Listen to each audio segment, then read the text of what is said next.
Malumunuz Mustazaflar Cemiyeti olarak Mart ayının 3. haftasını biz Dünya Mustazaflar Haftası olarak ilan etmiştik. Bu yılda tekrardan 16-23 Mart tarihlerini Dünya Mustazaflar Haftası olması münasebetiyle mazlumların yaşamış olduğu sıkıntılar, çektikleri acılar, gördükleri zulümleri tekrardan hatırlatmak, hafızada yer edinmesini sağlamak amacıyla bir dizi etkinlikler yapmayı planlıyoruz. Rabbim nasip ederse temsilciliklerimizin bulunduğu illerde fotoğraf sergileri, paneller ve konferanslar şeklinde etkinlikler planladık.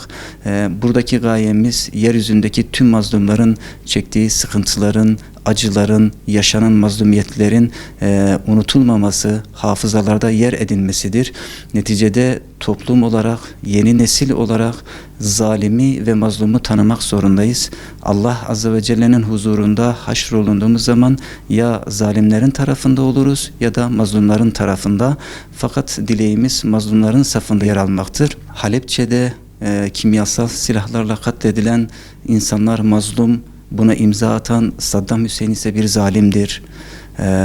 Cami avlusunda tekerlekli sandalyede vahşice katledilen Şehit Ahmet Yasin bir mazlum, bunu gerçekleştiren Siyonist çete ise bir zalimdir.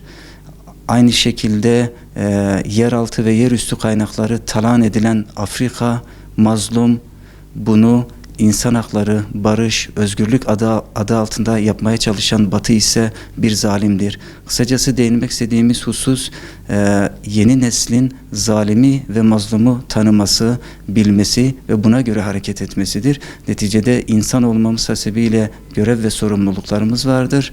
Mazluman yaşadığı zulmü, çektiği sıkıntı ve eziyetleri dile getirmek ona yapılan bir hürmettir. Mazlumların çektiği sıkıntı ve acıların sadece bir hafta içerisinde yapılan etkinliklerle duyurulması, hatırlatılması hakikaten yeterli değildir.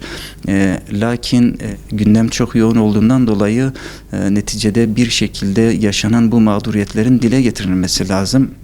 İsterdik ki sürekli bu konu gündemde olsun, zalimin ve mazlumun tanınması açısından birçok etkinlik ve faaliyet yapılsın. Fakat özellikle konuya dikkat çekme adına belirli bir haftanın buna tahsis edilmesi, gündemin bu şekilde belirlenmesi, var olan sorun ve sıkıntıların çözümü, düşünülmesi, buna yönelik adımlar atılması, hafızada yer edilmesi adına güzel bir çalışmadır.